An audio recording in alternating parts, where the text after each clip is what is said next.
Hello everyone, আজকে আমরা একদম বেসিক গ্রামার থেকে স্টার্ট করব। যেহেতু যারা আমাদের সঙ্গে যুক্ত আছো তোমরা জানো যে আমরা দুটো পরীক্ষাকে মাথায় রেখে এগোচ্ছিলাম, কিন্তু যারা এখনো সেইভাবে প্রিপেয়ার হওনি বা যারা 2026-27-এর পরীক্ষাগুলির জন্য প্রিপারেশন নিতে চাইছো তাদেরকে বলবো তোমরা পুরো বেসিক থেকে শুরু করো। তোমাদের পরীক্ষা আস্তে আস্তে আমরা পুরো ইংলিশের সিলেবাসটা কভার করিয়ে দেবো।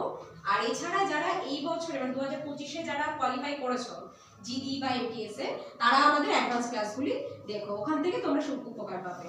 আর এটা সবার জন্য যারা এই বছরে কোনো পরীক্ষায় বসতে চলেছো, সে যে কোনো পরীক্ষা রাজ্য সরকার কেন্দ্র সরকার, তার জন্য কিন্তু এই ক্লাসটা খুব ইম্পর্টেন্ট। একদম তোমরা বেসিক থেকে এখানে তোমাদেরকে শেখানো হবে, ঠিক আছে? তো প্রথম ইংলিশ গ্রামারে যেটা ফার্স্ট আমাদেরকে জানতে হবে, ইংলিশ শিখতে হলে parts of speech. Parts of speech মানে কি? আমরা যখন কিছু বলছি একটা সেন্টেন্সের মধ্যে তো অনেক ধরনের অংশ রয়েছে, তো সেই অংশগুলিকে এক একটা নাম দেওয়া হয়। যেমন আমরা বাড়িতে একটা ফ্যামিলিতে কি থাকে, আমরা অনেকে থাকছি, তো সবাইকে তো আমরা একটা ডেজিগনেশনে ডাকি না, কেউ মা, কেউ বাবা, কেউ ভাই, কেউ বোন। সেরকমই সেন্টেন্সের মধ্যেও এক একটা যে পার্ট রয়েছে সেগুলিকে আমরা এক একটা আলাদা আলাদা নামে ডেকে থাকি। তো এইরকম পার্টস অফ স্পিচ কয় প্রকারের?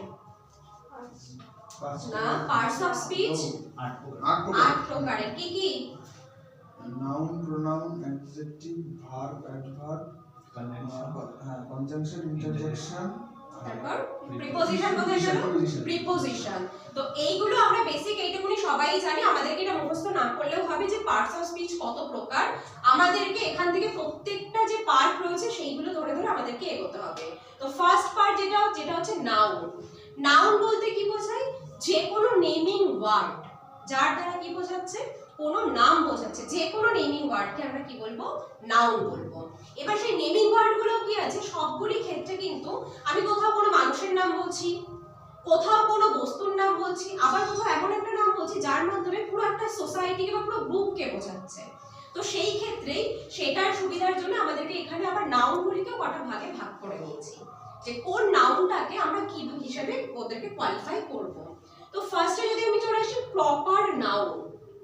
প্রপার নাউনের মধ্যে কি থাকে? প্রপার নাউন মানে হচ্ছে যখন কোনো পার্সন, কোনো প্লেস, কোনো নির্দিষ্ট কোনো নাম বোঝাবে সেটাকে আমরা কি বলবো? সেটা হচ্ছে প্রপার নাউন। যেমন যদি আমি উদাহরণ দিয়ে বোঝাই, যে কোনো নাম, যে কোনো ক্লাসে আমি যেমন কারো নাম নিলাম, রাজ, একটা মানুষের নাম। আমরা যেখানটায় আছি এটা কি? ইন্ডিয়া। এটা একটা প্লেসের নাম হলো, ঠিক আছে? এরকম যে কোনো যখন নাম বোঝাবে, কোনো যুদ্ধের নাম, যেমন আমি যদি বলি দা ওয়ার অফ প্লাসি বা পলাশির যে যুদ্ধ, সেটার ক্ষেত্রে আমরা কি ব্যবহার, এটাও কিন্তু আমাদের প্রপার নাউনের ক্ষেত্রে আসবে, ঠিক আছে? বোঝা গেল এটুকু? তাহলে প্রপার নাউন কি? প্রপার নাউন হচ্ছে যে কোনো কিছু যখন নাম বোঝাবে, নির্দিষ্ট কোনো নাম, সেই ক্ষেত্রে কি হবে? সেটা প্রপার নাউনের এক্সাম্পল, ঠিক আছে? এর পরের পার্টে চলে আসছে আমরা কমন নাউন। এই নামটার মধ্যেই একটা মানে ক্লু লুকিয়ে রয়েছে যে কমন। কমন কোনো কিছু কমন, যেমন কমন বলতে কি আমি যদি বলি বয় বা গার্ল, এই বয় বা গার্ল যদি বলি, কিছু কোয়ালিটিস আমাদের চোখের সামনে চলে আসে। যেমন আমি যদি বলি বয়, আমাদের চোখের সামনে কি চলে আসবে? যে একটা ছেলে যার ছোট ছোট চুল থাকবে, যে কি পরবে, যে শর্টস পরছে, গেঞ্জি পরছে, টি শার্ট পরছে, এই ধরনের, মানে বয় বললে আমরা যেটা বুঝছি। এবার আমি যদি হঠাৎ করে বলি গার্ল, গার্ল বলে কি চলে আসে আমাদের মাথায়? ধারণা যে মেয়ে মানে লম্বা লম্বা চুল থাকবে, সেজে গুজে থাকবে। তো এটা আমাদের মাথায় একটা ধারণা, অ্যাসাম্পশন করে নিচ্ছি আমরা। তো এটাকেই বলা হচ্ছে কমন নাউন। বা আমি যদি বলি টিচার, মানে এখানে কি বলা হচ্ছে? একটা গ্রুপ টাইপের চলে আসছে, গ্রুপ টাইপের চলে আসছে, ঠিক আছে? তাহলে আমি একটা বললাম, যেমন আমি যদি বলি ফ্লাওয়ার, ফুলের কিছু বৈশিষ্ট্য আমাদের চোখের সামনে চলে আসে। বয়, গার্ল, ঠিক আছে? এইগুলো সব কিসের উদাহরণ? এগুলো সব হচ্ছে কমন নাউনের উদাহরণ। এবার আমি যদি বলি ডগ, ডগ কি কমন নাউনে হবে না প্রপার নাউনে হবে? ডগ কি নির্দিষ্ট কারো নাম না, কিন্তু আমার বাড়িতে একটা ডগ আছে যার নাম হচ্ছে টম, তখন টমকে আমি কোথায় রাখবো? টম, এখানে টমটা চলে আসবে প্রপার নাউনে। এই ডিফারেন্সিয়েটটা বোঝা গেল যে কি বেসিসে আমরা আলাদা করছি। এবার চলে আসি কালেকটিভ নাউন। কালেকটিভ কথার অর্থ কি? সংগ্রহ করা। কালেকটিভ মানে সংগ্রহ করা। সংগ্রহ করা মানে কি? কোনো কিছু যখন কালেকশন করছি সেখানে কি একটা জিনিস থাকে? অনেক কিছু থাকে। কালেকটিভ নাউনের মধ্যে একই জাতীয় কোনো বস্তুকে বা কোনো বস্তু বা কোনো বিষয়কে, ব্যক্তিকে আমরা যখন একসঙ্গে রাখবো সেটা হবে হচ্ছে কালেকটিভ নাউন। যেমন উদাহরণ দিয়ে যদি বোঝাই, আ বাঞ্চ অফ গ্রেপস। এই বাঞ্চ মানে হচ্ছে থোকা, এক থোকা আঙুর। তাহলে আঙুরের মধ্যে কিন্তু শুধুমাত্র কি রয়েছে, এই বাঞ্চটার মধ্যে শুধু গ্রেপসই আছে, আর কিছু নেই। তো এই বাঞ্চটা হয়ে যাচ্ছে কালেকটিভ নাউন। তারপরে আমি যদি বলি a crowd of people, a crowd of people, জনতার ভিড়, সেখানে শুধু কারা রয়েছে, মানুষজন রয়েছে, ঠিক আছে। তো এটা হচ্ছে কালেকটিভ নাউনের উদাহরণ। এইবার আমাদের যেটা মোস্ট ইম্পর্টেন্ট পার্ট সেটা হচ্ছে কালেকটিভ নাউন। এটা আমরা আরো পরে, কালেকটিভ নাউনটা আমাদের ভোকাবুলারি পার্টের মধ্যেও পড়ে, সেখান থেকে কিন্তু প্রচুর প্রশ্ন আসে।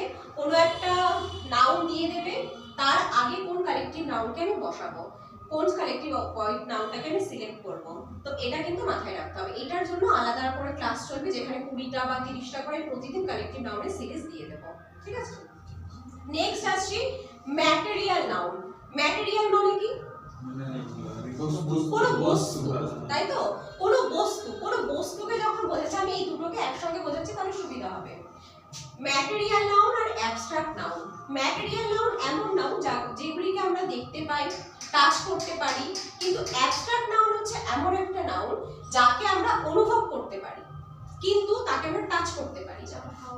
যেমন এয়ার, হাওয়াকে আমরা কি করতে, ফিল করতে পারছি। আমরা গায়ের উপর হাওয়াটা বয়ে গেল, ফিল করলাম। এই লাইটের আলোটাকে আমি ফিল করতে পারছি, বাট আমি কি টাচ করতে পারছি না। এটা হচ্ছে অ্যাবস্ট্রাক্ট নাউনের মধ্যে আসছে। লাইট, এয়ার, এইগুলো সব হবে অ্যাবস্ট্রাক্ট। চাইল্ডহুড, আমার ছোটবেলাটা যেটা রয়েছে, আমি একটা চাইল্ডকে কি করতে পারি, টাচ করতে পারি, কিন্তু আমার চাইল্ডহুড, আমার যে শৈশবের স্মৃতিগুলো, সেগুলোকে কি আমি ফিল করতে পারি যে আমি ছোটবেলায় এইরকম ছিলাম, ওইরকম ছিলাম। হ্যাপিনেস, আমার মধ্যে কি কাজ করছে, একটা হ্যাপিনেস কাজ করছে, কিন্তু সেই হ্যাপিনেসটাকে কি আমি কি করতে পারছি, এক্সপ্রেস করতে পারছি, ফিল করতে পারছি, কিন্তু টাচ কিন্তু করতে পারছি না, ঠিক আছে। তো এটা হচ্ছে অ্যাবস্ট্রাক্ট নাউন।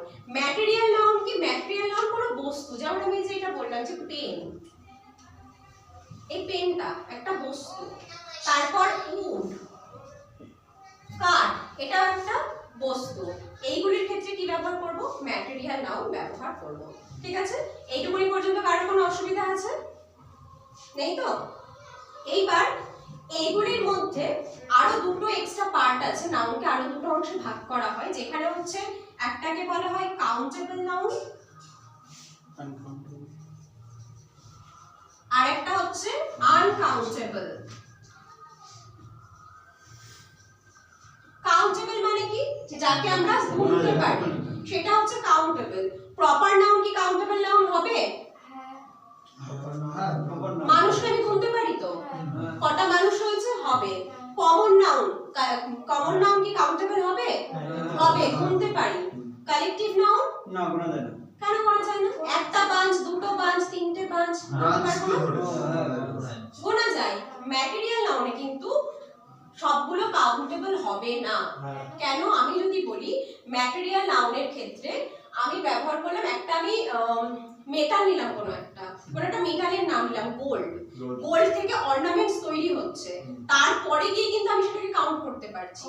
বাট আমরা কখনো বলি না একটা সোনা, দুটো সোনা, একটা সোনার কানের দুল, একটা সোনার চেন, তাই তো। তো সেক্ষেত্রে কিন্তু তখন সেটা কি হয়ে যাচ্ছে, আনকাউন্টেবল হয়ে যাচ্ছে, ঠিক আছে।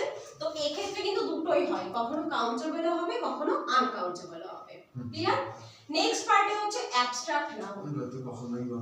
অ্যাবস্ট্রাক্ট নাউনকে কি আমি কখনো গুনতে পারবো না? ওটাকে আমি গুনবো কি করে? ওটাকে তো আমি টাচই করতে পারি না যে আমি ওকে গুনবো।